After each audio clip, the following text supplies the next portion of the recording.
not have the same honor, the respect that it had, because it doesn't carry with it the weight of national service over decades. मेरे ख्याल से ये भी पूरा भ्रम है।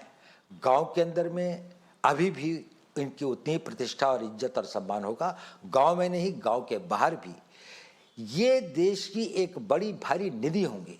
ये इतने हजारों की संख्या में जो ये बच्चे होंगे, जब ये ओवर द ईयर्स समाज के भिन्न भिन्न भागों में जाएंगे, when they will go and man positions in different walks of life, they will bring with them the work culture, the ethos, the values which they have imbibed in army.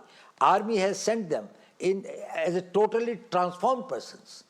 So they will be the great harbingers of the change.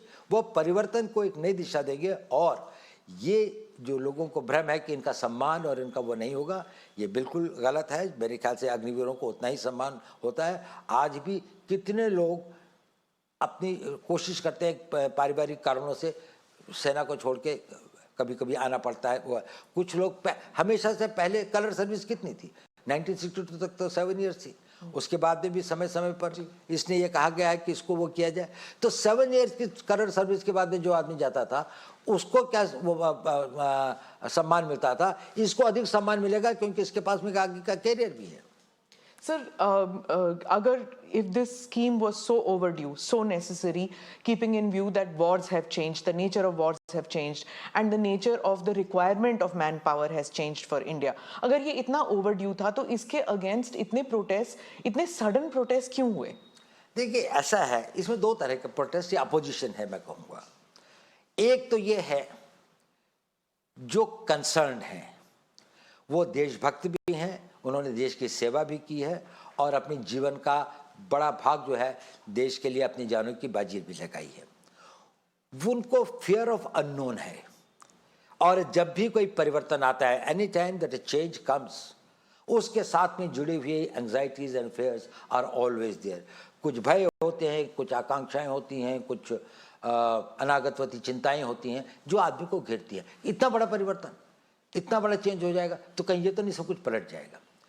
तो ये हम इसको समझ सकते हैं। इसके लिए आपने देखा होगा, यदि आपने 15 तारीख जून के बाद में जैसे जैसे इन लोगों को अधिक सूचना और पूरी बात का पता चल रहा है और भी बातों का समय के साथ पता लगेगा, वैसे वैसे ये लोग इसको समझ रहे हैं कि ये तो हमारी बड़ी पुरानी आवश्यकता थी, इसमें हमारे वेटरन्स भी शामिल हैं और ये एक अच्छी चीज़ है। उनके कंसर्न हैं कि इनका क्या होगा। अब उनको पता लग रहा है कि इनके लिए भी एक भविष्य निश्चित करने की योजना है। उनको ये लग रहा है कि आर्मी के अंदर में जो एक्सपीरियंस लोग रहेंगे कि नहीं, अब उनको भी पता लग रहा है कि नहीं, आर्मी तो एक्सपीरियंस लोगों की, आर्मी डिमोबिलाइज हो रही है, ये लोग तो रहेंगे ही। और इसके बाद में जो आएंगे वो अग्निवीर के स्ट्रीम से आएंगे, वो एक दूसरे स्ट्रीम से आ रहे हैं, पर यही फिर आगे इनके 5 साल 6 साल 15 साल ये और सर्विस करेंगे।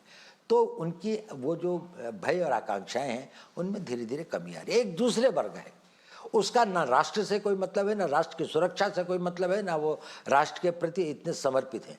उनके they are conflict entrepreneurs. What they want is that they want a conflict in the society. They would like to create anything which is close to the anarchy. Now these are the persons who will go for stone throwing, demonstrations, burning the trains and others, not what is the cause.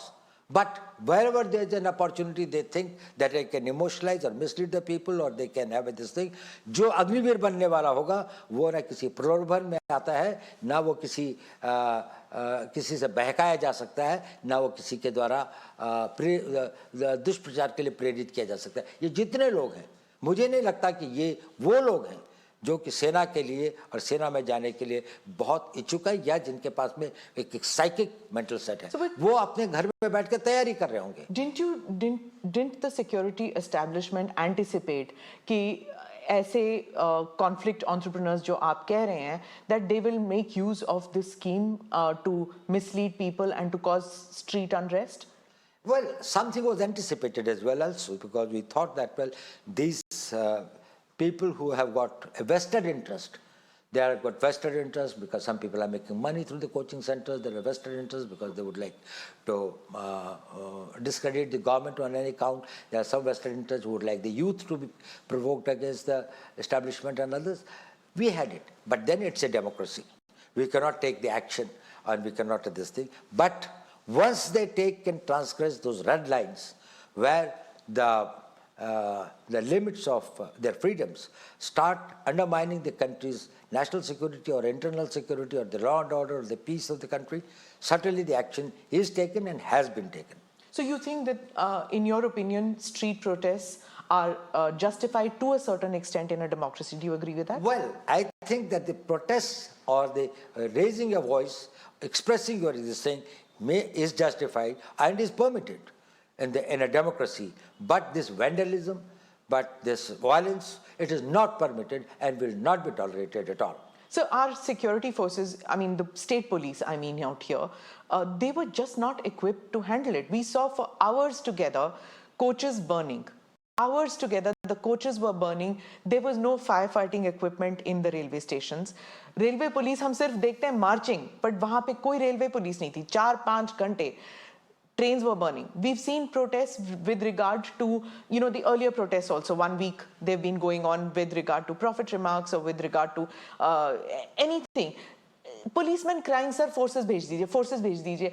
The impression one gets is that these reforms which you are bringing about in the Fauj, it's probably more needed for civilians, for the police. Well, I think reforms are required at various fronts. There's no doubt about it. I totally agree. Reforms are required in police. But it's such a huge country of 140 crore लोगों का देश है. इसके अंदर में कहीं कहीं जब कोई घटनाएं होती हैं, उसमें कहीं पर पुलिस की गलती होती है, कहीं पर सर्कमस्टेंसेस ऐसे होते हैं, कहीं पर सूचना का अभाव होता है. These are the things that it happens. They should be investigated, they should be corrected, lessons should be learned to see that they are prevented.